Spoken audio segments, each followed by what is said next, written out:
ആ അതെ, ഇതാണ് ഞങ്ങൾ താമസിക്കുന്ന വീടിൻ്റെ മുറ്റം.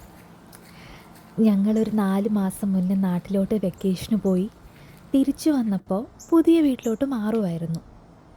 അപ്പോൾ പുതിയ വീട് അത്യാവശ്യം വെളിച്ചമുള്ളതും പുറം കാഴ്ചകൾ പെട്ടെന്ന് കാണാൻ പറ്റുന്ന രീതിക്ക് ഉള്ളതായിരിക്കണമെന്ന് ഞങ്ങൾക്ക് നിർബന്ധം ഉണ്ടായിരുന്നു.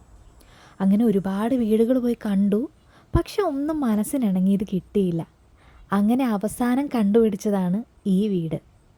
നിറച്ച് പച്ചപ്പും നല്ല വെളിച്ചവും അത്യാവശ്യം മുറ്റത്തേക്കൊക്കെ നന്നായിട്ട് ഇറങ്ങി നടക്കാനും സൗകര്യമുള്ള ഒരു കൊച്ചു വീട്. നാട്ടിലേക്ക് പോയപ്പോൾ ഞാൻ ജോലി റിസൈൻ ചെയ്തിട്ടാണ് പോയത്. അപ്പോൾ തിരിച്ചു വന്ന് കുറച്ച് നാൾ എനിക്ക് ജോലി ഉണ്ടാവില്ല എന്ന് ഞങ്ങൾക്ക് ഉറപ്പായിരുന്നു.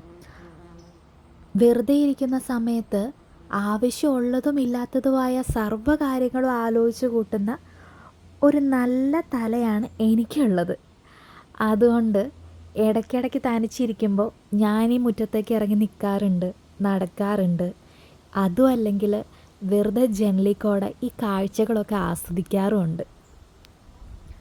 അല്പം കാവ്യാത്മകമായി പറഞ്ഞാൽ ഈ താഴേക്ക് വീണ് കിടക്കുന്ന ശാഖകളൊക്കെ നല്ല കാറ്റുള്ള സമയത്ത് നൃത്തം ചെയ്യാറുണ്ട്. എന്തൊക്കെ പറഞ്ഞാലും എനിക്കിവിടെ ഏറ്റവും കൂടുതൽ അട്രാക്ഷൻ തോന്നിയത് ഈ ആപ്പിൾ മരത്തിനോടാണ്.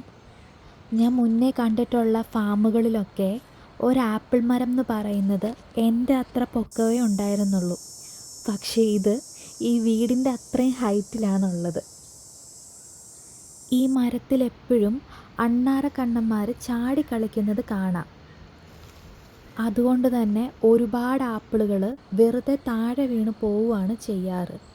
പക്ഷേ ഈ താഴെ വീണ് കിടക്കുന്ന ആപ്പിളുകൾ പെറുക്കി കഴിക്കാനായിട്ട് ഇവിടെ ഒരുപാട് മുയൽ കുഞ്ഞുങ്ങളുണ്ട്. ഈ മുയൽ കുഞ്ഞുങ്ങൾ നമ്മുടെ വീട്ടിലോട്ട് കയറുന്ന പടി വരെ വരാറുണ്ട്. പക്ഷേ നമ്മളെ കണ്ടു കഴിയുമ്പോഴത്തോട്ടും ഒറ്റ ഓട്ടമാണ്, പിന്നെ കാണാൻ പറ്റില്ല. എനിക്ക് പേരറിയാത്തൊരു ചെടിയാണിത്. പക്ഷെ നിറച്ച് കായ്ച്ച് കിടക്കാറുണ്ട്. ഇവിടെ ഏറ്റവും കൂടുതലുള്ളത് കിളികളാണെന്ന് പറയാം. ഞാൻ നാട്ടിൽ കാണാത്ത അത്ര കിളികൾ ഇവിടെ ഉണ്ട്. ഈ സംഭവം ഇവിടുത്തെ ഓണർ കിളികൾക്ക് തീറ്റ കൊടുക്കാനായിട്ട് വെച്ചിരിക്കുന്ന ഒരു സംഭവമാണ്. കിളികൾക്കുള്ള തീറ്റ, അതായത് ചില സീഡ്സ് അതിലിട്ട് വെക്കും. അപ്പോൾ കിളികൾ അവർക്ക് ആവശ്യമുള്ള സമയത്ത് അത് വന്ന് കൊത്തി തിന്നും. എനിക്ക് അതിലും മനോഹരമായിട്ട് തോന്നിയത് ഈ സംഭവമാണ്.